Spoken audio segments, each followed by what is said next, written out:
escaped captivity and traveled nearly 200 miles to the coast. There, he found a ship and eventually made it back to Britain. Patrick's story wasn't finished just yet.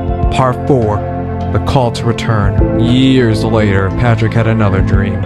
In the dream, the people of Ireland were calling out to him. They were asking him to come back, this time not as a slave, but as a missionary.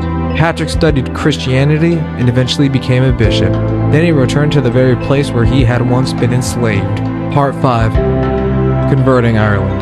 Patrick spent decades traveling across Ireland preaching Christianity. He baptized converts, built churches, and trained new clergy. One of the most famous legends says he used a shamrock to explain the Holy Trinity. Whether or not that story is true, Patrick became one of the most influential missionaries in early Christian history. Part 6, myths versus reality. Many stories about St. Patrick are probably legends. For example, one popular myth says he drove all the snakes out of Ireland.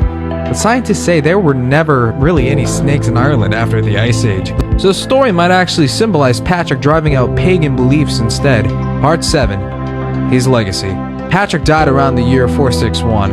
Over the time, he became the pardoned saint of Ireland. His life story of slavery, faith, forgiveness, and courage left a permanent mark on Irish history.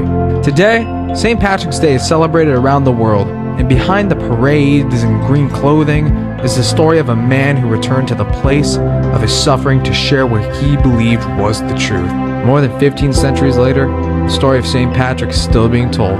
Not just a legend, but it's a story about resilience, faith, and the power of forgiveness. I hope you guys took something away from this video and learned a lot more about St. Patrick and why we have St. Patrick's Day. Alright guys, this is Seabass. I will see you later. God bless.